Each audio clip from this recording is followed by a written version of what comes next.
शिवसेनेचे विद्यमान खासदार राहुल शेवाळे यांनी शिवतीर्थवर राज ठाकरे यांची भेट घेतलेली आपल्या सोबत आपण त्यांच्याशी बातचीत करणार आहोत। सर, ही भेट नेमकी कशी होती आणि पॉझिटिव्ह सकारात्मक चर्चा या भेटीमध्ये झाल्यात का?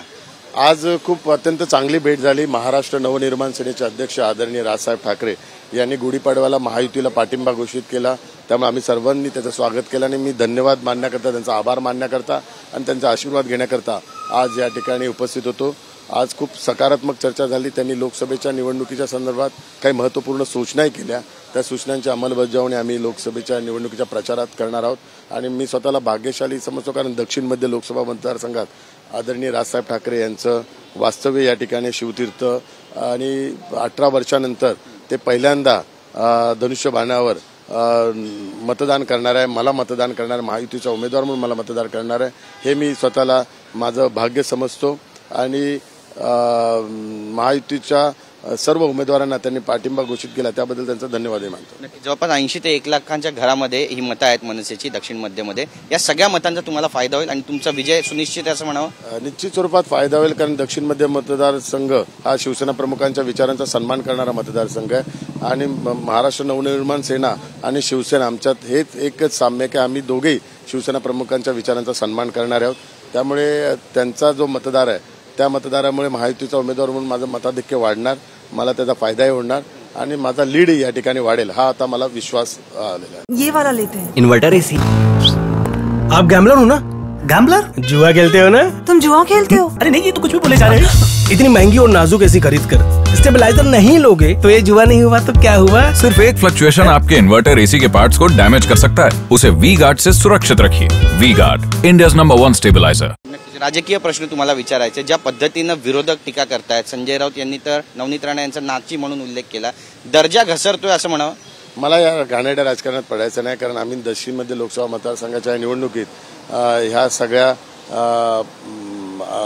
जे वक्तव्य चालले ही सगळी भाषा न वापरण्याचा आम्ही सर्वांनी निर्णय घेतला। या ठिकाणी एक राजकारणाचा दर्जा आम्ही सगळा चांगला ठेवणार आहे आणि आम्ही पण प्रतिपक्षावर कुठलाही राजकीय त्यांच्यावर कुरगोडी करताना कुठली भाषा अर्वाच्य वापरणार नाही, हे पथ्य आम्ही या ठिकाणी पाळणार आणि हे पथ्य सर्वांनी लोकसभेच्या निवडणुकीत पाळायला पाहिजे अशी माझी प्रामाणिक इच्छा आहे। तुमच्या मतदारसंघामध्ये आदित्य ठाकरे येतात पण तिथे गर्दी होत नाही, काय यामागचं कारण तुम्हाला वाटतं? त्यांना पुन्हा त्यांचे जो कार्यक्रम आहे तो सुद्धा उरकावा लागतो, बरेचसे मेसेजेस येत आहेत, आदित्य ठाकरे स्वतः टीका करतायत की लोकांचा घात करा, ज्यांनी साथ दिली त्यांचाच घात करायचा अशी नीती आहे भाजप आणि शिवसेनेची। हा दक्षिण मध्य लोकसभा मतदारसंघ मी आपल्याला सांगतो की हा शिवसेना प्रमुखांचा मतदारसंघ आहे, शिवसेना प्रमुखांच्या विचारांचा मतदारसंघ आहे।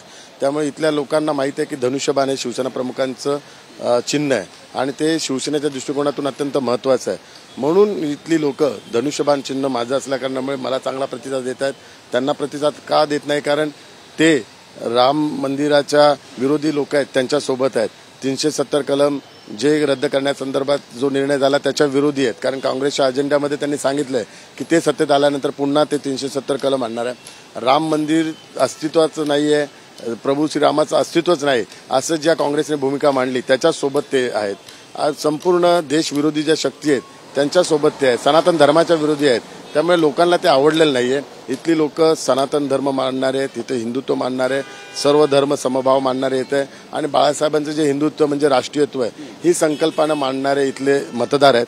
त्यामुळे इथले मतदार पुन्हा एकदा शिवसेना प्रमुख बाळासाहेबांचं स्वप्न साकार करून महायुतीचा उमेदवार म्हणून मला विजयी करतील हा विश्वास आहे। प्रश्न आहे, जर तुम्ही खासदार झाला, जनतेने तुम्हाला मत दिलं तर या जनतेच्या मतांच्या ऐवजात तुम्ही काय देणार आहात दक्षिण मध्य मुंबईच्या लोकांसाठी? दक्षिण मध्य लोकसभा मतदारसंघातील रिडेव्हलपमेंटचा, पुनर्विकासाचा हा प्रश्न अत्यंत महत्त्वाचा आहे। घरं, प्रत्येकाला हक्काची घरं हवी आहेत आणि गेले 10-15 वर्ष पुनर्विकास इकडचा रखडलाय।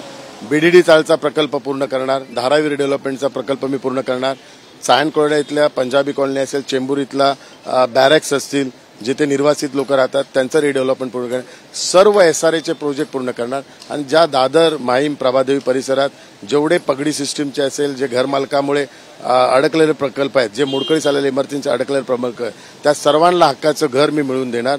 एक क्लस्टर डेव्हलपमेंटच्या माध्यमातून सर्वांना 500 स्क्वेअर फीटच्या पेक्षा जास्त मोठं घर या ठिकाणी उपलब्ध करून देणार।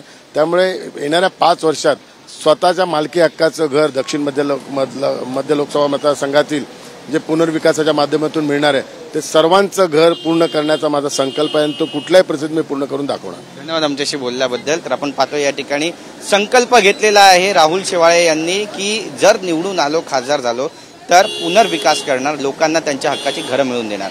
कॅमेरा पर्सन रोशन गायकवाडसह गिरीश गायकवाड, TV9 मराठी, मुंबई.